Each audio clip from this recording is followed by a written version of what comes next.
The Greek resistance, a story of defiance and heroism. In September 1939, World War II erupted across Europe, spreading swiftly to multiple countries and soon engulfing the globe.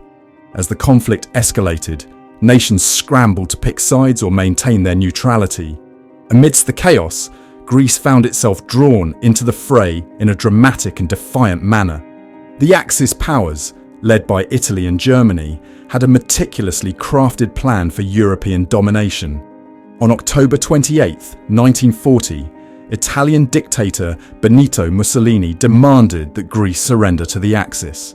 Greek Prime Minister Ioannis Metaxas responded with a resounding no, sparking the Greco-Italian War and igniting the Axis powers' Balkan campaign.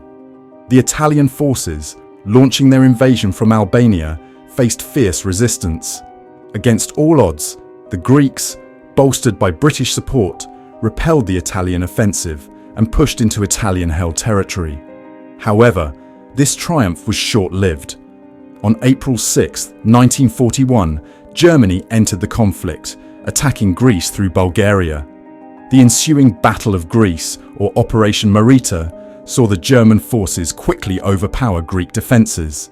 Thessaloniki fell within 4 days, and by April 27th, Athens was under German control, marked by the Nazi flag raised above the Acropolis. Despite their crushing defeat, the Greek spirit remained unbroken. The Axis occupation, lasting from April 1941 to October 1944, subjected Greece to immense brutality, yet the resolve of the Greek people only strengthened. Resistance movements sprang up, and civilians risked everything to support the guerrilla fighters and Allied forces. The occupation saw Greece divided among German, Bulgarian and Italian forces. Each occupier brought its own brand of cruelty, with the Germans being particularly ruthless. Greece suffered the highest non-Slavic casualty rate in Europe, with conservative estimates indicating a loss of 300,000 out of a 7 million population. The occupation led to severe famine, with Athens alone witnessing 300 deaths daily during the winter of 1941 to 1942. Testimonies from survivors, such as 90-year-old Logothetis and 89-year-old Alexandra Margu, paint a harrowing picture of life under occupation. Stories of food scarcity, curfews, and brutal reprisals were common. Alexandra recounted how Germans executed civilians in retaliation for resistance activities, a grim reality faced by many communities. Despite these hardships, the Greek resistance grew. Acts of defiance, such as the tearing down of the Nazi flag from the Acropolis by youths Manolis Glezos and Lakis Santas, became symbols of Greek resilience. Resistance groups like the National Liberation Front, EAM, and its military wing, the Greek People's Liberation Army, ELS, spearheaded guerrilla warfare against the occupiers. Collaborations with Allied forces, such as the successful Operation Harling, which disrupted German supply lines, showcased the effectiveness of Greek resistance. The island of Crete, in particular, became a hotbed of resistance, with locals aiding stranded British SOE forces and conducting sabotage operations. Winston Churchill, Franklin Roosevelt and Joseph Stalin all praised the Greek resistance for its bravery and crucial role in the war effort. By 1944, with the Red Army advancing and the Nazis withdrawing, Greece began to reclaim its freedom. On October 12, 1944, the Germans left Athens, and Greece began the arduous process of rebuilding. The legacy of the Greek resistance is one of courage and sacrifice. Despite the severe toll of the occupation, the Greek people demonstrated an indomitable spirit that earned the admiration of world leaders and left an enduring mark on history. Between April 1941 and October 1944, Greece was under the harsh rule of the Axis powers. The country was divided between the Germans, Bulgarians and Italians. Following Greece's total occupation in April 1941, the Axis powers established a collaborationist government. Contemporary sources suggest that, while all occupying forces were brutal, the Italians were comparatively lenient. The Bulgarians, driven by territorial ambitions, were particularly vicious in northern Greece. The Germans, however, were methodically brutal, imposing severe restrictions and enacting harsh reprisals.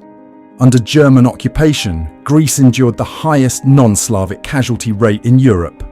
Conservative estimates put the country's total losses at 300,000, including 50,000 resistance fighters, 60,000 Jews deported to concentration camps, and tens of thousands of civilians who died of starvation. In total, 800 villages and towns were razed. The occupiers imposed a nighttime curfew and strict censorship. Anyone suspected of anti-German activity faced arrest, torture, or execution. In cities like Thessaloniki, Ioannina, and Corfu, where Jewish communities thrived, Jews were systematically rounded up and deported. One of the occupiers' first priorities was plundering Greece's resources. They emptied the national treasury and looted livestock and agricultural products, leading to widespread famine. In urban centres, where foraging was impossible, thousands starved. Survivors' accounts, such as those of 90-year-old Logothetis and 89-year-old Alexandra Margu, reveal the harsh realities of life under occupation. Logothetis recalled the severe food shortages in Athens and how his family had to move to the countryside to survive. Alexandra recounted the harsh measures imposed by the Germans in her town of Soufli, including curfews, blackouts, and brutal reprisals. She remembered how the Germans executed civilians in retaliation for resistance activities, a grim reality faced by many communities. Despite these hardships, the Greek resistance grew stronger. Acts of defiance, like the tearing down of the Nazi flag from the Acropolis by Manolis Glazos and Lakis Santas, symbolized Greek resilience. Resistance groups such as the National Liberation Front, EAM, and its military wing, the Greek People's Liberation Army, ELAS, led guerrilla warfare against the occupiers. The EAM, formed by the Communist Party of Greece, KKE, in collaboration with smaller left-wing parties, spearheaded the resistance. In February 1942, they established ELAS, their military branch.